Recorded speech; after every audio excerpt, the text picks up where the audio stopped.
You know, every so often a story comes along that reminds us just how much one person can shape the world we experience every single day. On June 22nd, 2024, the music industry lost its most vibrant and steady warmth when Clive Davis passed away at his home in Manhattan at the age of 94. He was a man often described as having supernatural talent spotting abilities, a figure who didn't just sign artists but nurtured their souls. Those who worked alongside him often remembered that for Clive, it was never just about the business. Barry Manilow once shared that they worked, argued, and celebrated together for 50 years, noting with a grounded presence that to Clive, it was always about family. Behind the titan of industry was a man who truly listened. He leaves behind a legacy of unforgettable melodies that have become the very soundtrack of our lives. Behind the cameras and the brightly accessorized suits was a real person who understood the weight of loss and the value of a hard-earned dream. Born in Brooklyn's Crown Heights, Clive was named after the suave movie star Clive Brook, a name he joked was quite rare in his neighborhood. His childhood was defined by a middle-class upbringing and a deep love for the Brooklyn Dodgers, but tragedy struck early when he lost both of his parents within just 11 months of each other while he was still in college. He often reflected that this devastating blow made him feel that anything cherished could be taken away at any time. It was this realization that fueled his unending work ethic. He didn't start with a passion for music. He was a garden variety striver who used scholarships to find his way through New York University and Harvard Law. You know, sometimes a story comes up that reminds us how a single lucky break like a law firm assignment can lead someone to their true calling. In 1967, Clive attended the Monterey Pop Festival, an event he would later call the creative turning point of his life. It was there, sitting on the grass, that he was dazzled by a young singer named Janis Joplin. Despite having no formal musical background, he discovered a natural gift for hearing potential that others missed. He went on to propel Columbia Records into the rock era, signing legends like Santana, Bruce Springsteen, and Aerosmith. Bruce Springsteen later recalled being signed at just 22 years old, noting that Clive treated him with the same respect and kindness as a nobody that he did after he became a global superstar. This ability to see the human being behind the talent was Clive's true signature. It's a gentle reminder for us all to appreciate the potential in those around us today before they've even realized it themselves. Whitney Houston. Perhaps no story illustrates Clive's heart better than his decades-long bond with Whitney Houston. He first saw her in 1983 at a small New York club called Sweetwater, where the 19-year-old was singing backup for her mother. When she stepped forward to sing The Greatest Love of All, Clive knew he had found a voice for a generation. He didn't just sign her, he spent 2 years carefully searching for the perfect songs to launch her career. He treated Whitney like a daughter, famously writing her a letter promising to stand by her until you find peace during her hardest battles. Those who saw them together often remember a relationship built on unwavering loyalty. Even in the face of unspeakable tragedy, Clive's focus was always on honoring her regal presence and musical genius. It is a poignant reminder that love and mentorship can help us navigate even the most difficult storms. 5. The strength of resilience. Clive's life was not without its shadows, but he was the ultimate example of a friendly provocateur who knew how to reinvent himself. In 1973, he faced a painful and public dismissal from Columbia Records, a setback that could have ended a lesser career. Yet he used that adversity to found Arista Records, proving his golden ears were no fluke by immediately finding a #1 hit in Barry Manilow's Mandy. He later defined resilience as the ability to come back from adversity, a theme he found beautiful in songs like I Will Survive. He didn't just survive, he thrived, launching the careers of Alicia Keys and Jennifer Hudson well into his 70s and 80s. He taught us that openness in all areas of life is the key to happiness, a philosophy he lived by when he shared his own personal truth about his bisexuality at the age of 80. 6. A legacy that lives on. As we look back on 94 years of a life beautifully lived, we see a man whose passion for music was matched only by his passion for helping his fellow man. From his tireless efforts in the battle against AIDS to his $10 million gift to create the Clive Davis Institute at NYU, he ensured that the next generation would always have a place to find their voice. He was a living landmark who never lost his childlike enthusiasm for a great melody. Clive Davis leaves behind a world that sounds a little sweeter, a little bolder, and a lot more soulful because he was in it. His legacy continues to live on in every frame of the films he produced and in every note of the songs he helped bring to the world. We're not going to dwell on the loss today, but rather celebrate the gift of a man who showed us that with enough hard work and a little bit of magic, anyone can find their own 3.5 minutes of magic. Tributes to Clive Davis.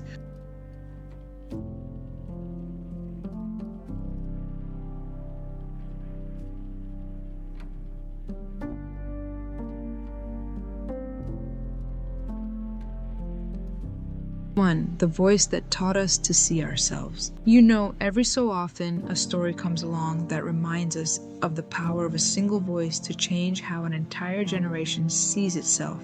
Today we gather to honor a man who was much more than a face on a television screen. We celebrate the life of William Anthony Brown, known to the world simply as Tony Brown.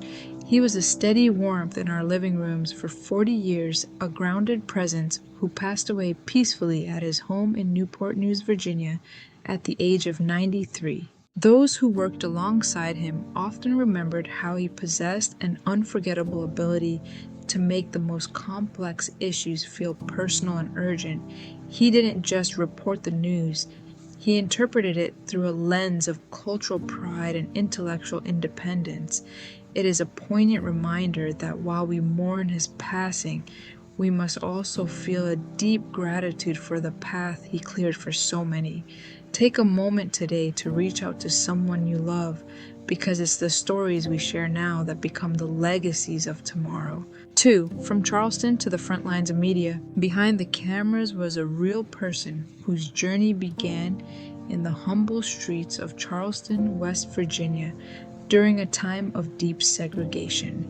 Born in 1933, Tony excelled on the track team and found his first spark of joy performing in school plays, a vibrant young soul who refused to let poverty define his horizon.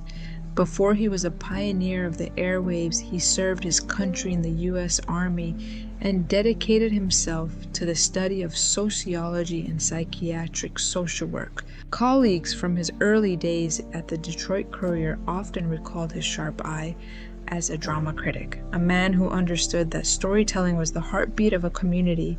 He wasn't just building a career, he was building a toolkit for a revolution in Black thinking.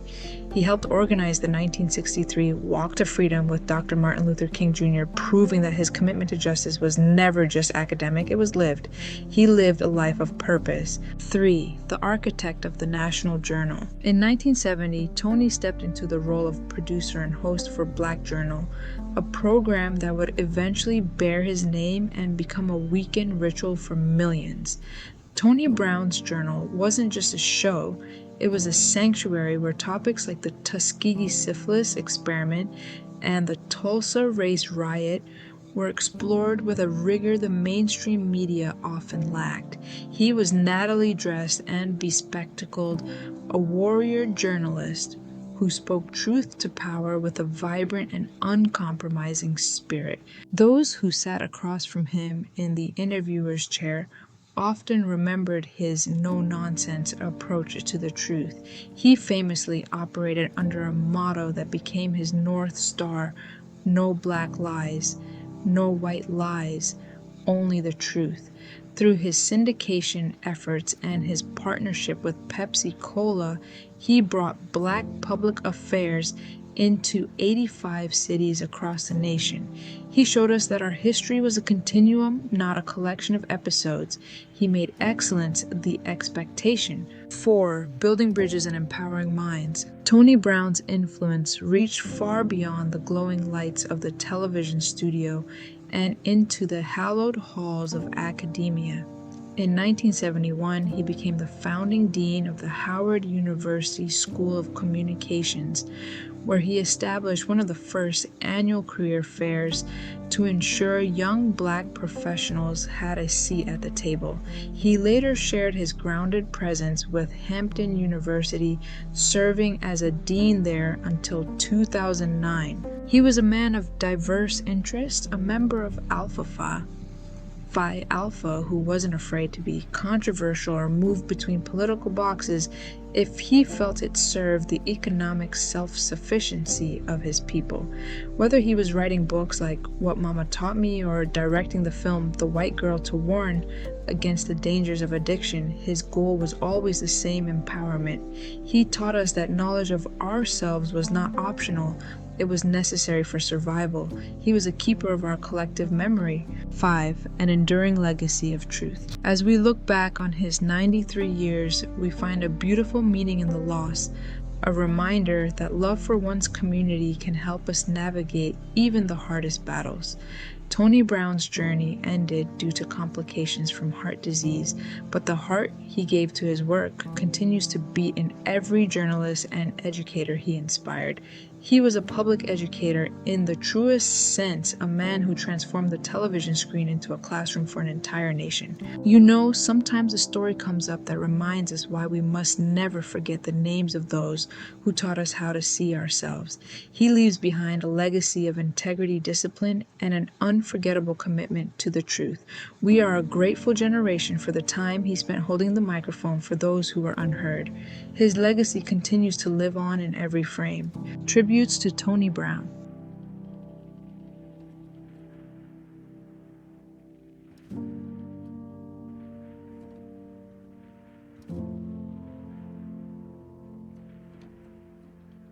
One, a final curtain call for a golden age icon. You know, every so often a story comes along that reminds us of the true meaning of grace, and today our hearts are both heavy and full as we remember a literal legend. On June 24th, 2026, the world lost one of the final surviving treasures of Hollywood's golden age.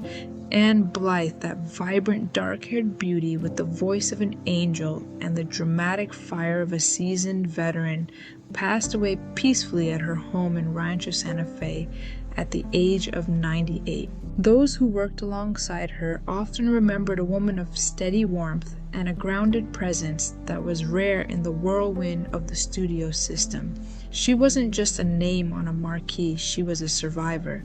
Behind the cameras was a real person who understood that while fame was a gift, family and faith were the true anchors of a life well lived. Her passing marks the closing of a chapter in cinematic history, but her light, it isn't going anywhere. 2. The duality of Angelic Annie. To the public, she was often known as Angelic Annie, a nickname earned through her devout faith and her kind, quiet nature. Yet her breakthrough into the hearts of millions came from playing one of the most unforgettable villains in film history. At just 17 years old, she stood toe-to-toe with the formidable Joan Crawford in the 1945 masterpiece Mildred Pierce as the scheming, ungrateful Veda Pierce, and delivered a performance so chilling and precise that it earned her an Academy Award nomination. Those who worked alongside her often remembered how difficult it was for such a gentle soul to portray such venom. In fact, Anne later shared that it was truly hard for her to slap Joan Crawford for one of the movie's pivotal scenes, even though they had become fast friends off camera. It reminds us that the most brilliant art often comes from those who have the deepest capacity for empathy. She showed us that a girl from a Bronx walk-up apartment could reach the stars, provided she had the talent to get there and the character to stay there. 3. A journey of resilience and song. Anne's life was a testament to the idea that love and resilience can help us get through the hardest battles. In 1945, at the very height of her new fame, she suffered a severe back injury in a sledding accident that many feared would end her career. We're not going to dwell on the painful details, but rather focus on her incredible spirit during those long months in a body cast and wheelchair. She didn't grow bitter, she grew deeper.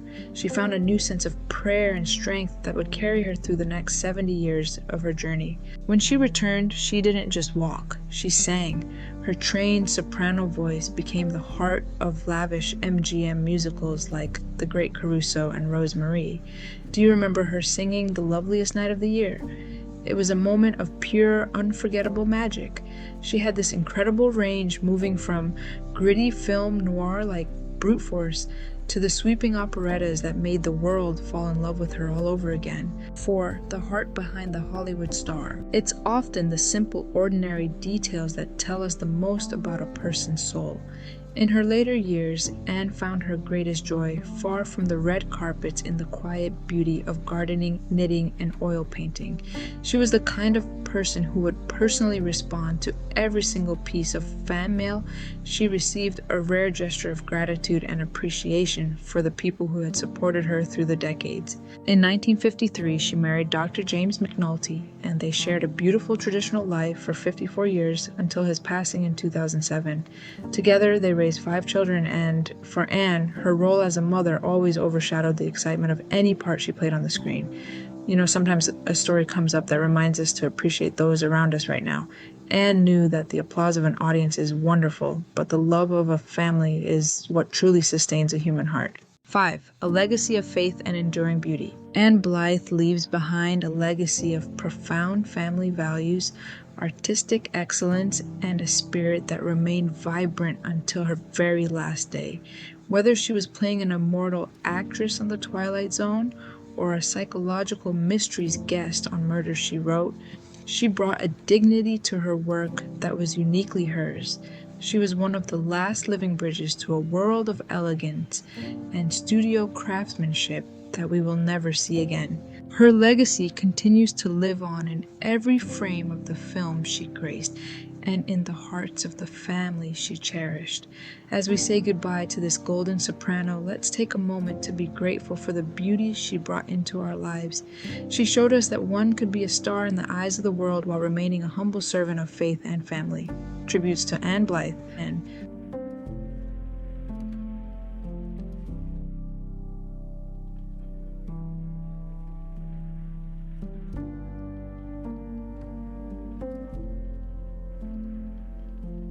You know, every so often a story comes along that reminds us how one single vibrant life can touch millions of hearts across the globe.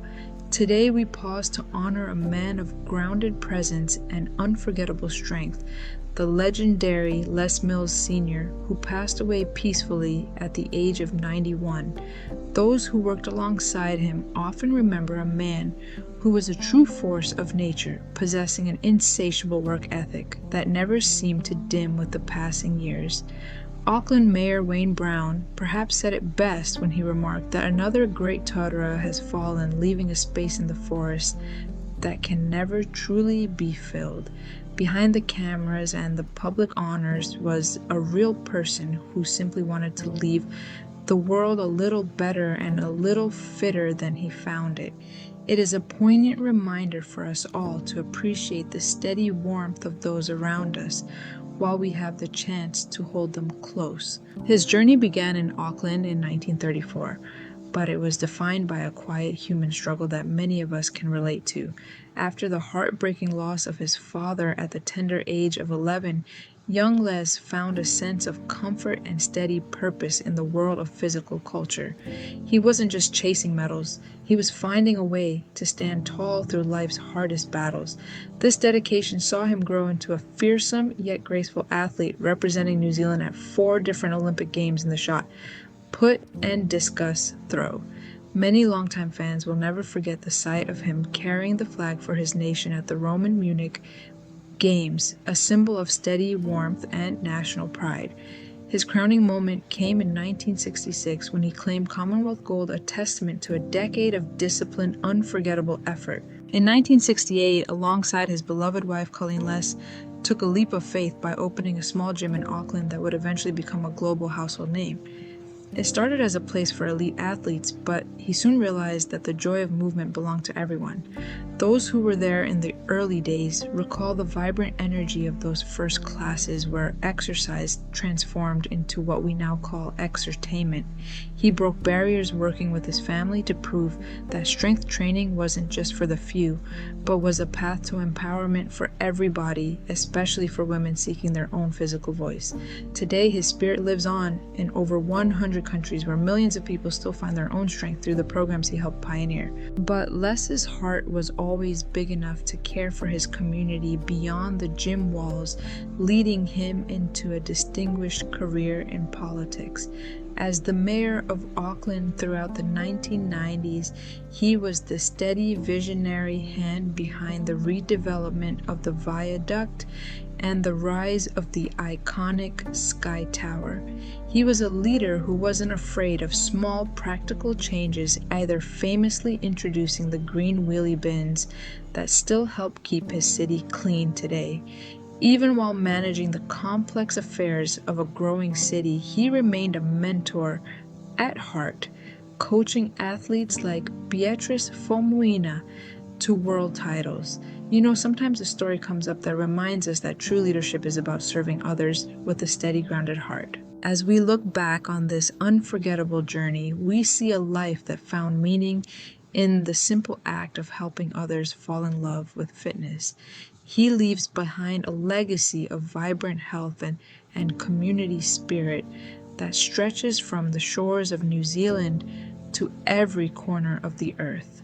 While we feel the weight of this loss, we choose to focus on the gratitude for a life so fully and beautifully lived. His family remembers him not just as a global icon, but as a man who always cared deeply for the less advantaged and remained immensely strong until the very end.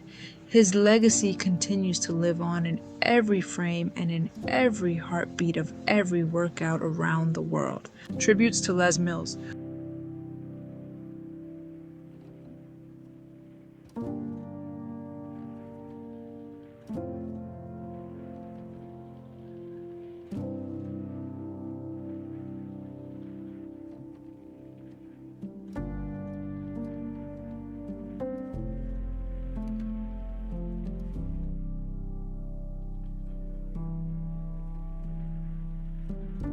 Every so often a story comes along that reminds us how one person's belief can change the world for everyone else. Today we gather to honor a man whose steady warmth and grounded presence became the very foundation of the contemporary art world. Bruno Bischofberger, the legendary Swiss art dealer and collector, passed away on May 9, 2026, at the age of 86. Those who worked alongside him often remember more than just the deals. They remember a man who saw the soul within the canvas. His dear friend Peter Brandt recently shared, "The art world has lost one of its great souls." I am forever grateful to Bruno for his advice. Bruno wasn't just a salesman of beautiful things. He was a bridge between continents and a vibrant protector of artistic vision. It's a poignant reminder that while the frames may remain, the hands that guided them into the light have now found their rest. Behind the international kingpin was a real person with a lifelong, almost unforgettable obsession with beauty. Born in Zurich in 1940, Bruno's journey didn't begin in a high-rise gallery, but in the rolling hills of Appenzell. As a young child, he would visit local farmers, buying pieces of Swiss folk art with a maturity far beyond his years. He studied the past, art history, and archaeology to better understand the future. When he opened his first gallery in 1963, he possessed a rare, quiet instinct. While others saw American pop art as a passing curiosity, Bruno saw a revolution. He brought the bold colors of Roy Lichtenstein and Andy Warhol to European audiences who were still catching their breath. He was a man of deep conviction, proving that when you follow your heart, the rest of the world eventually catches up. Perhaps the most inspiring chapter of Bruno's life was his role as a connector. He didn't just represent artists, he invited them into his home, into his family, and into his heart. He famously introduced a young, brash Jean-Michel Basquiat to the established Andy Warhol over a lunch that would change art history forever. Those who stayed at his home in Switzerland remember a house filled with laughter and vibrant creative energy. His daughter Nina fondly recalls the artist who became like family. The artist stayed with us. I remember Jean-Michel making dinner for us one Christmas. He was an excellent cook. Bruno was the agent who saw the human being behind the brush, encouraging legendary collaborations that celebrated friendship as a creative force. He believed in these men before the world knew their names, a testament to his unwavering loyalty. In his later years, Bruno's passion for collecting only grew, leading him to transform a former factory in Menadorf into a breathtaking complex to house his life's work. He didn't hire a world-famous architect for this massive project. Instead, he turned to his daughter Nina and his son-in-law Florian. He believed in the inherent level of trust that only family can provide. Nina once joked with steady warmth that her father was a hoarder who always wanted more. But looking at the pappardelle pillars and the petrified bubble-wrap facades of the gallery complex, one sees more than a collection. You see a life's work sheltered by the love of his children. It's a beautiful lesson for all of us to appreciate those around us right now, for the structures we build together are the ones that truly last. As we reflect on the life of Bruno Bischofberger, we aren't going to dwell on the loss, but rather celebrate the vibrant tapestry he wove across 86 years. He leaves behind his beloved wife, Yo-Yo, 4 children and 10 grandchildren, all of whom carry forward his unforgettable spirit.